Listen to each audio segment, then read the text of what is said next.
Assalomu alaykum aziz o'quvchilar. Bugun sizlar bilan biz ehtimollar nazariyasi va matematik statistikaning asosiy tushunchalari haqida gaplashamiz. Men Farg'ona davlat universiteti fizika matematika fakulteti matematika kafedrasi professori Yusupova Anora Karimovnaman. Men sizlarga binomial va normal taqsimot haqida eng kerakli tushunchalarni, ularni hayotda qanday qo'llanish haqida gapirib bermoqchiman. Bu mavzuyimizni quyidagi reja asosida olib boramiz. Eng avvalo binomial taqsimot haqida, uni xossalari haqida gaplashamiz va so'ngra normal taqsimotni hayotda qo'llanish haqida gaplashamiz. Va sizlarga mana shu ikkala taqsimot bo'yicha qanday adabiyotlardan ma'lumotlar topish kerakligi haqida so'zlab beraman. Endi binomial taqsimot asosan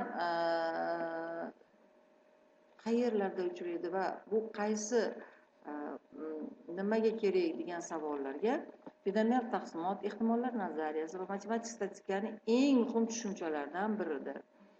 Bu enta erkli tajribalar o'tkazilishi va ularning har birida a hodisani ro'y berish ehtimoli o'zgarmas bo'lishi va doimiy bo'lishi lozim. Alo? Nima qil? Nima bo'ldi endi? Bo'lmadimi?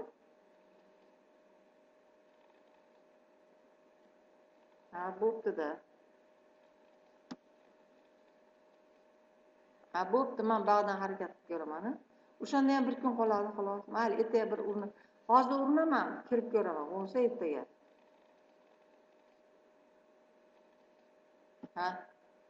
Bo'pti, xo'p. Xo'p, men telefon qilib yuboraman sizga, yo tashlab yuboraman. Xo'p. Telefon o'chiraymi? Nima qilasiz? Qo'y, nima? Internet kerakmi bizga hozir? Kerak emas. Zvuk ham kerak emas. Bo'ldi, ishlatmaymiz. Endi boshlanmi yana? Binomial taqsimot. Binomial taqsimot ehtimollar nazariyasi va matematik statistikaning muhim tushunchalaridan biridir. Bu tushuncha asosan enta erkli tajribalar o'tkazilishi va ularning har birida a hodisaning ro'y berish ehtimoli o'zgarmas va doimiy bo'lishi talablari qo'yiladi.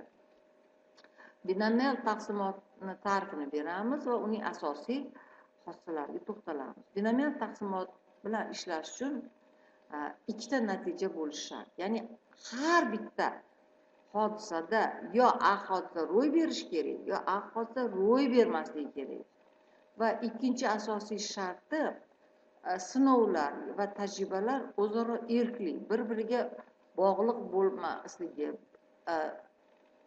bog'liq emas tajribalar o'tkazilishi lozim. Va uchinchi asosiy sharti har bir tajriba yoki sinovda a hodisadan ro'y berish ehtimoli bir xil son bilan ifodalanishi kerak. Binomial taqsimotning barcha xossalari birgalikda, uchala xossasi birgalikda ishlashi kerak. Agar bu xossalardan bittasi bajarilmasa, u holda binomial taqsimot haqida gapirib bo'lmaydi va bu binomial taqsimotga bo'ysunmaydi. Endi binomial taqsimotga ta'rif beramiz. Enta bog'liqsiz tajribalar o'tkazilayotgan bo'lib, ularning har birida e'tibor berasiz, ularning har birida a hodisadan ro'y berish ehtimoli bir xil va u p ga teng bo'lsin deb faraz qilamiz.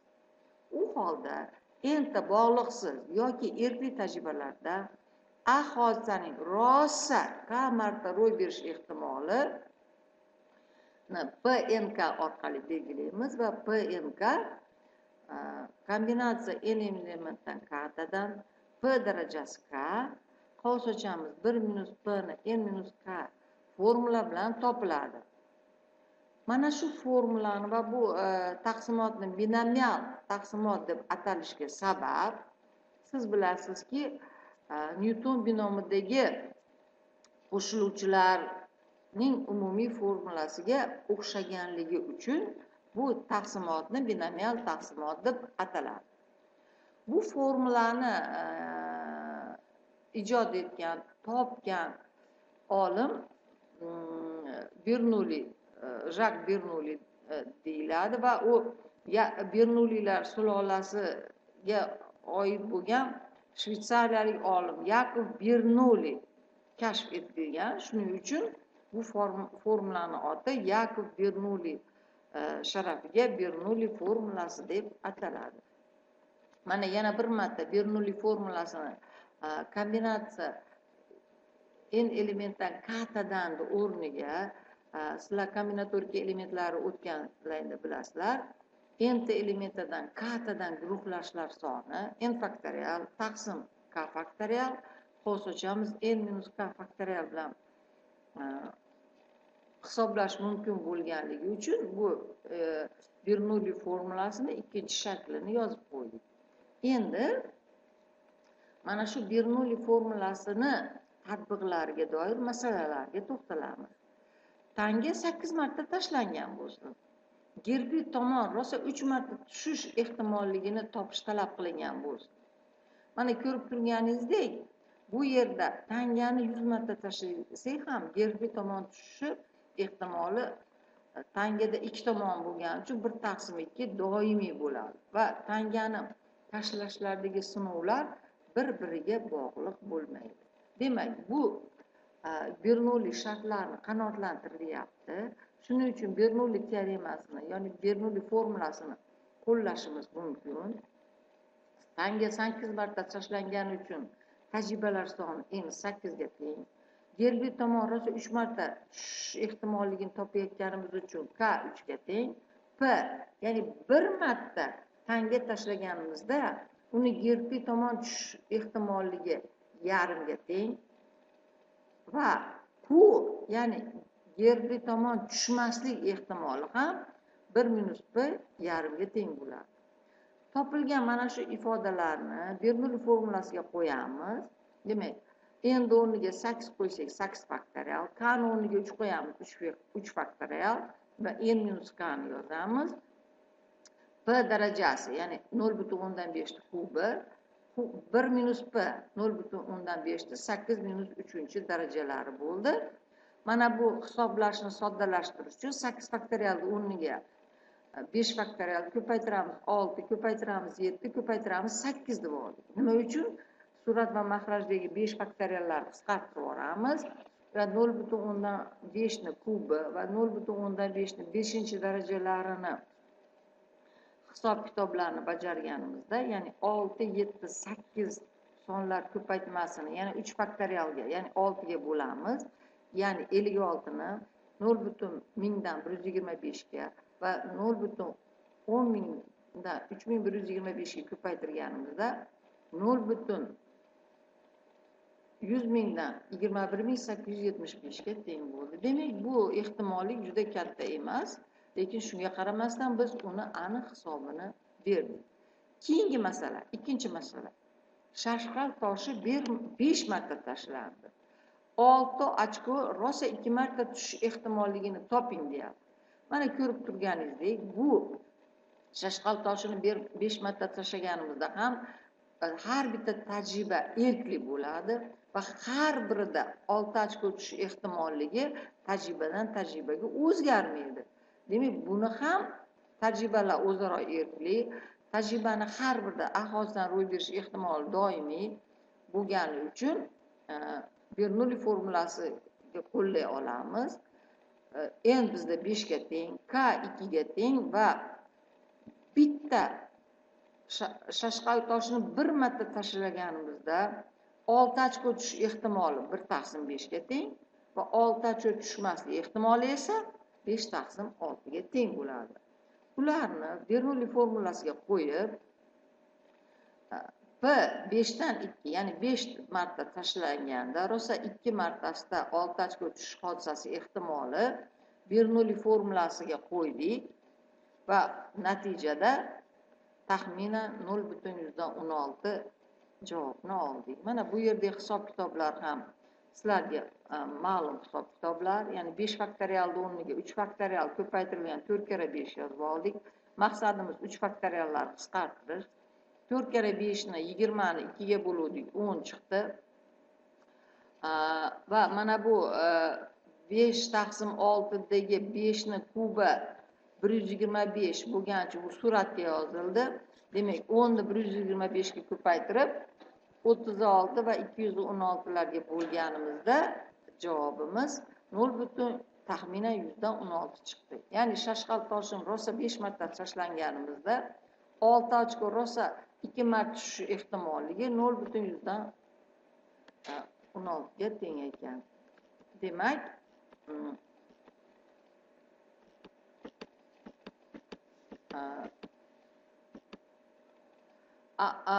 demak, Bernoulli formulasi juda ko'p sohalarda qo'llaniladi. Tibbiyot sohasida, marketing, sanoat, xavfsizlik, bularni hammasida turli xil muammolarni hal qilishda yordam beradi. Ayniqsa tibbiyotda mana juda ko'p masalalarni shu Bernoulli formulasi bilan yechishiga doir juda ko'p masalalarni uchratish mumkin. Har marketingda, sanoatda, xavfsizlikda bu formula juda keng qo'llaniladi. Demak, hisoblashning qanday usullari bor? Bernoulli formulasini qo'llab turib qo'l bilan, ya'ni o'zingiz hisoblashingiz mumkin kalkulyator yordamida va Bernoulli formulasini hisoblashga doir kompyuter dasturlari bor va turli xil statistik paketlar bor. Kompyuter dasturlariga Maple, matematika, Matcat va hokazolar kiradi va statistik paketlar ham statistika degan va yana qator paketlarda mana shu Bernoulli formulasini hisoblashni bajarishimiz mumkin. Ya'ni har xil usullaridan foydalanishingiz mumkin, lekin baribir nima bo'lganda ham siz u formula haqida tasavvurga ega bo'lishingiz va dastur paketlar yordamida hisoblangan natijani to'g'ri-noto'g'riligini tekshirib olishingiz mumkin. Endi rejamizning ikkinchisi normal taqsimot haqida gaplashamiz. Normal taqsimot ehtimollar nazariyasi va matematik statistikaning eng ko'p uchraydigan, eng muhim tushunchalardan biri hisoblanadi. U ko'plab tabiiy hodisalarni modellashtirishda ishlatiladi va statistik tahlil uchun ham asos hisoblanadi. Normal taqsimotning asosiy xossalari, matematik modellar, qo'llanishi va tekshirish usullarini ko'rib chiqamiz.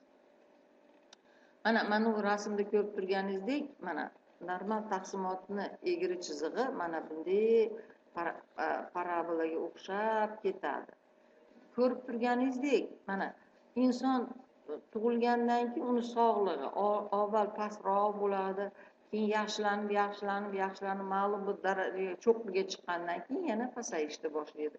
Xuddi shu kabi biznesdagi mablag'lar va juda ko'p jarayonlar, hodisalar normal taqsimotga bo'ysunadi va shuning uchun ham ehtimollar nazariyasi va matematik statistikada bu taqsimot juda keng ishlatiladi.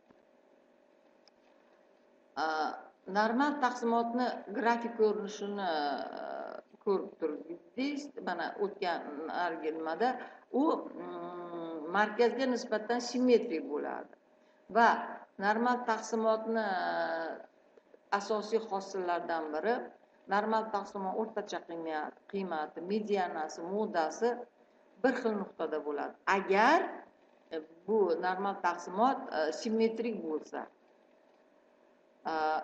va mana shu normal taqsimotni 68, 95, 99, 7 qoidalari bor.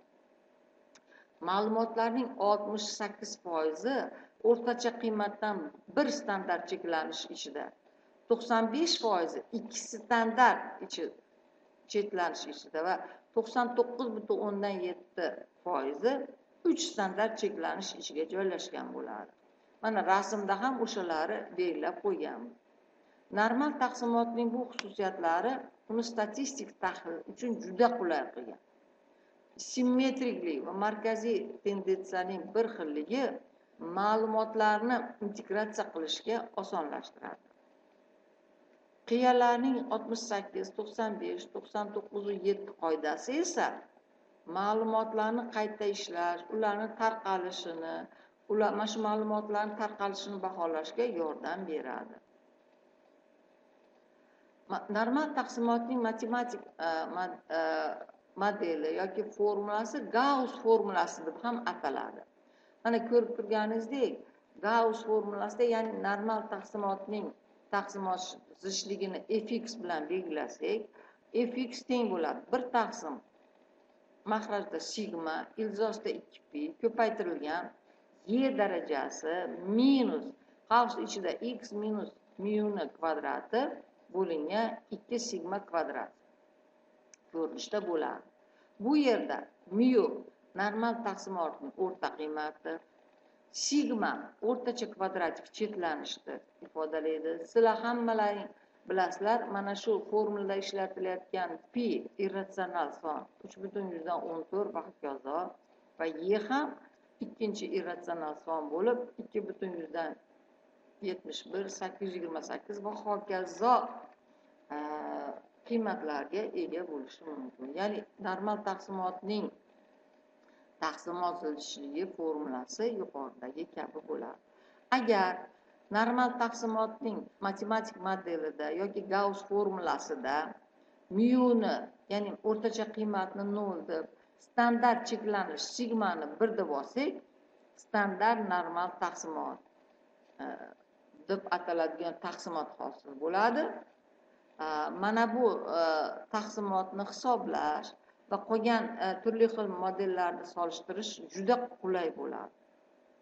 Mana shu yana qaytarib aytamiz, normal taqsimot hayotda, ilmiy ishlarda turli xil jarayon, hodisalarni grafik ko'rinishda ifodalashda siz normal taqsimot funksiyasiga ko'rinishiga kelishini kuzatishingiz mumkin bo'ladi. Ekvivalent qiyalar va dispersiya. Normal taqsimotning shakli o'rtacha qiymat, ya'ni mu va standart cheklanish bilan aniqlanadi. Demak, bu nima degani? Normal taqsimotda x o'zgaruvchi, mu bilan sigma esa parametr deyiladi. Demak, normal taqsimotda ikkita parametr bor ekan. Bu mu o'rtacha qiymat va sigma standart cheklanish. Pi, y lar doimiy sonlar, x esa normal taqsimotdagi o'zgaruvchi miqdor bo'lib hisoblanadi. Yana qaytarib aytaman, juda keng tatbiqlarga ega bo'lgan normal taqsimot ikkita parametr. Mu, ba'zida uni a harfi bilan ham belgilanishadi, ba'zida mu bilan va sigma standart cheklanish. Ba'zida sigmani o'rtacha kvadratik og'ish deb ham atalishi mumkin bo'ladi. Mana endi normal taqsimotni ba'zi bir qo'llanishlariga doir atalab misollar keltirdim. Chunki juda ko'p o'quvchilar matematikani qiyin fan, tatbig'i yo'q, keraksiz deb hisoblamasliklaring uchun va mana shu tushunchalar juda ham kerakligini misol sifatida. Aslida bu qo'llanish sohasi juda keng, xilma-xil. Men ulardan ba'zilarini misol keltiryapman. Biologiya va tibbiyotda o'sish va rivojlanish. Inson bo'yi, vazni va boshqa biologik ko'rsatkichlar odatda normal taqsimotga yaqin bo'ladi. Bu mana shu normal taqsimotga yaqinligi ushbu ko'rsatkichlarni tahlil qilish, solishtirish imkonini beradi. Agar inson sog' bo'lsa, uni mana shu bo'yi, vazni va boshqa biologik ko'rsatkichlari normal taqsimot grafikida joylashishi kerak. Iqtisodiyot va moliya prognozlarida narxlar, inflyatsiya darajasi va boshqa juda ko'plab iqtisodiy ko'rsatkichlar ham normal taqsimotga yaqin bo'lishi mumkin. Bu esa risklar, ya'ni har qanday ishda tavakkalchilikda, ayniqsa iqtisodiyot tavakkalchilikka asos mo'ljallangan, ana shu tavakkalchilik, riskni oldindan baholash, uni bashoratlash, ya'ni prognozlashga yordam beradi. Ana shu hollarda normal taqsimot muhim ahamiyatga ega bo'ladi. Normal taqsimot, ya'ni Gauss formulasi, shuningdek psixologik testlar va tadqiqotlarda ham juda keng qo'llaniladi. Intellektual qobiliyatlar, shaxsiy xususiyatlar va boshqa psixologik ko'rsatkichlar ham normal taqsimotga deyarli ustma tushadi. Bu esa mana shunday psixologik testlarda, tadqiqotlarda ularni solishtirish, baholashda juda keng imkoniyatlar yaratadi. Z-ball hisoblash. Z-ball yoki standartlashtirilgan qiymat ma'lumotning o'rtacha qiymatdan necha standart chetlanish uzoqligini ko'rsatadi.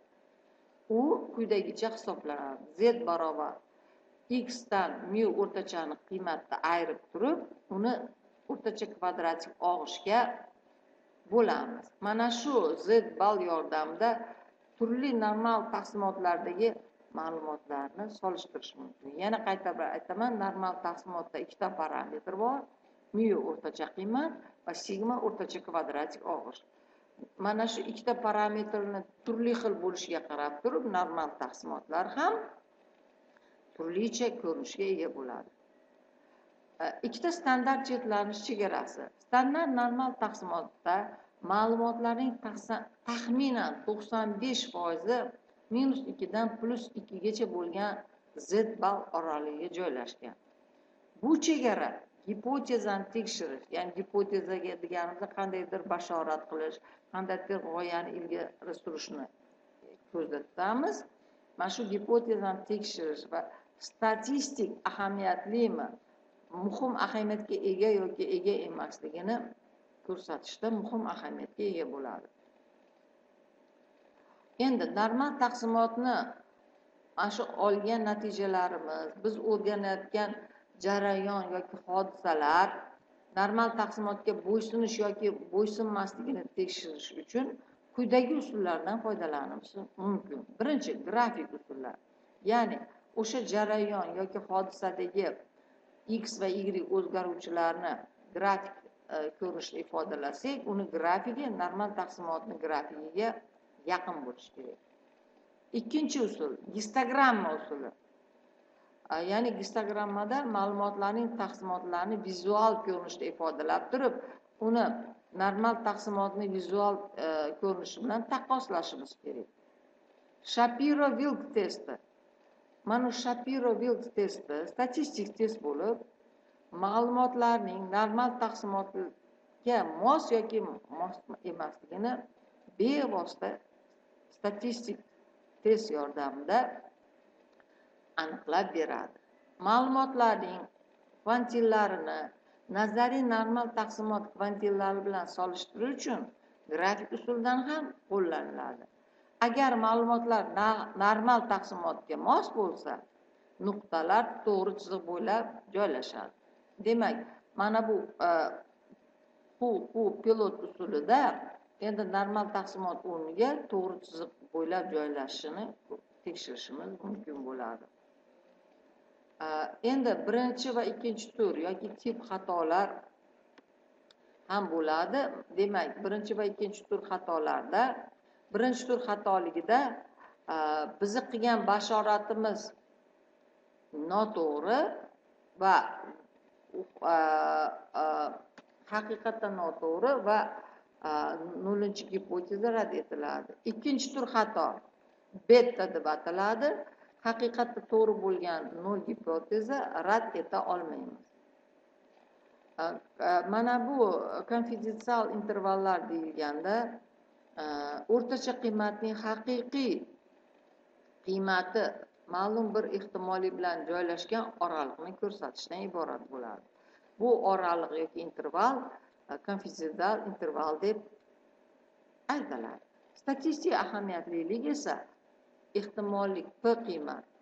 Nol gipoteza to'g'ri bo'lganda kuzatilayotgan natijalarning ham ekstremal natijalar olish ehtimolligini ko'rsatadi. P qiymat oldindan belgilangan ahamiyatli darajasi alfadan kichik bo'lsa, nol gipoteza rad etiladi. Mana bunday turli xil matematik dasturlarda normal taqsimot haqida, normal taqsimotni ishlatilish haqida ko'rish mumkin. Juda ko'pchilaringizlar IT internet sohasida mutaxassis bo'lmoqchisizlar va ana shu mutaxassislar mana shu turli xil dasturlarda normal taqsimot haqida ma'lumotga ega bo'lishlari kerak. Mana bu dasturlarda mana shu ikkita R va Python dasturlarda normal taqsimot bilan bog'liq amallarni bajarish uchun ko'plab funksiyalar taqdim etiladi. Bu funksiyalar yordamida tasodifiy sonlarni generatsiya qilish, ehtimolliklarni hisoblash va grafiklarni chizish mumkin bo'ladi.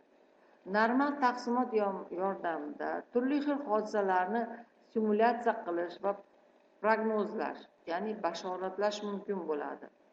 Masalan, moliya sohasidagi tavakkalchilik yoki risklarni baholash va mana shu tavakkalchilikni portfelini optimallashtirish, ya'ni qanday qilsak mana shu riskimiz juda katta bo'lmasligi uchun normal taqsimot ishlatiladi.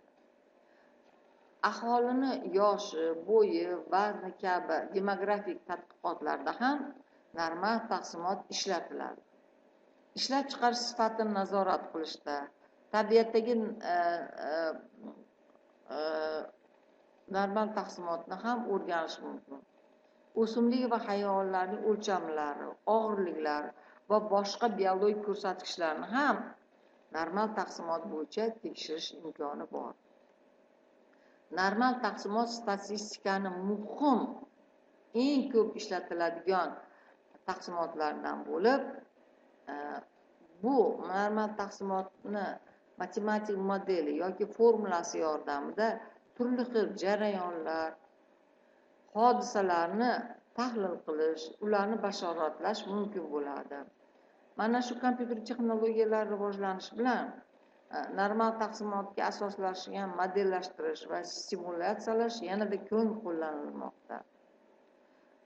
Keyinchalik normal taqsimotga asoslangan yangi modellar va usullar ishlab chiqiladi va bu IT texnologiyalarda ko'p qo'llaniladi. Statistik tahlilning muhim asosi ham normal taqsimotda eng asosiy statistikada qo'llaniladigan taqsimotlardan biri va u mana normal taqsimot ma'lumotni integratsiya qilishda, qarorlar qabul qilishda juda katta yordam beradi.